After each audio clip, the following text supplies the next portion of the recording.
Gaza में Hamas के साथ चल रहे सीज फायर के बीच इजरायली सेना ने लेबनान में उसके ऑपरेशन हेड मोहम्मद शाहीन को मार गिराया है। मोहम्मद शाहीन को मारने से सनसनी फैल गई है।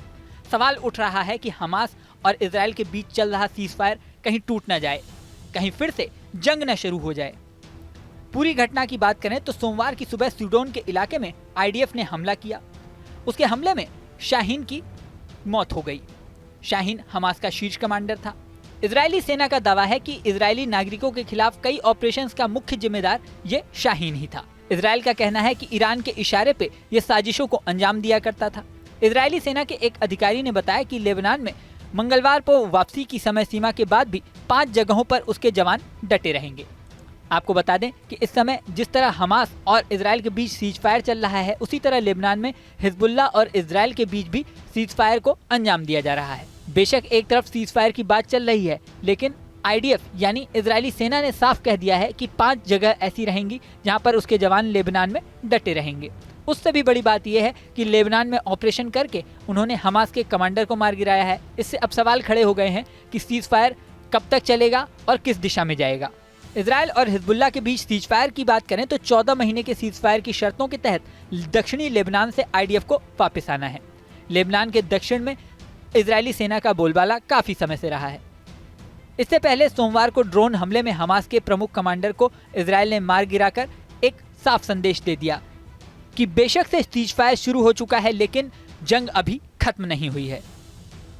एक तरफ कमांडर शाहीन के मारे जाने से सीज फायर पर सवाल खड़े हो गए हैं, वहीं ट्रंप ने अपना गाजा प्लान एक बार फिर से दोहरा दिया है, जिससे पश्चिमी एशिया में सनसनी फैल गई है।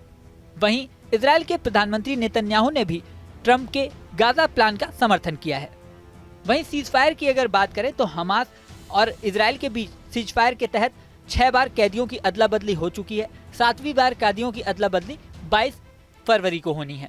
इसके तहत हमास 6 बंधकों को रिहा करेगा, साथ ही साथ 4 बंधकों की डेड बॉडी भी सौंपेगा। कैदियों की यह अदला बदली सीज फायर के पहले चरण के तहत हो रही है। सीज फायर के दूसरे चरण को लेकर भी सवाल किए जा रहे हैं। हालांकि सीज फायर जैसे जैसे आगे बढ़ रहा है, वैसे वैसे सवाल भी खड़े होते जा रहे हैं। सबसे बड़ा सवाल ट्रंप के गाजा प्लान का है। अमेरिकी राष्ट्रपति डोनाल्ड ट्रंप ने गाजा में रिवेरा बनाने की बात कही थी। यहाँ तक कि इजरायल के प्रधानमंत्री नेतन्याहू ने यह भी कह दिया कि वो ट्रंप के गाजा प्लान का समर्थन करते हैं। साथ ही उन्होंने कहा था कि वो इस प्लान को सुनकर बिल्कुल आश्चर्यचकित नहीं है, क्योंकि इस पर पहले से ही उन्होंने ट्रंप से बातचीत कर रखी है।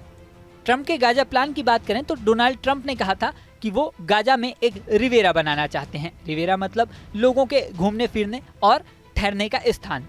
साथ ही उन्होंने कहा था कि वो गाजा वासियों को दूसरी जगह बसाना चाहते हैं। उन्होंने कहा था कि जंग खत्म होने के बाद गाजा वासियों को अपनी जमीन पर वापस लौटने का कोई अधिकार नहीं है। उन्होंने कहा था कि वो जॉर्डन और मिस्र में गाजा वासियों को अस्थायी रूप से बसाना चाहते हैं। वहीं 2 दशकों तक ह्यूमन राइट्स वॉच का नेतृत्व करने वाले केनेन रोथ ने ट्रंप के बयान की कड़ी शब्दों में निंदा की थी। रोथ ने कहा था कि ये मानवता के खिलाफ बहुत बड़ा अपराध होगा और इससे बहुत बड़ी संख्या में लोगों का सफाया भी हो जाएगा। यही नहीं, केनेथ ने ट्रंप के प्रस्ताव को चौथे जेनेवा कन्वेंशन का खुला उल्लंघन भी बताया था। अब इन सारी बातों के बीच मिडिल ईस्ट के हालात किस दिशा में जाते हैं, ये देखने वाली बात होगी। इस वीडियो में फिलहाल इतना ही। बने रहें न्यूज नेशन के डिजिटल प्लेटफॉर्म पर। न्यूज नेशन अब व्हाट्सएप पर। खबरों के ताजा अपडेट के लिए न्यूज नेशन के इस क्यूआर कोड को स्कैन करें।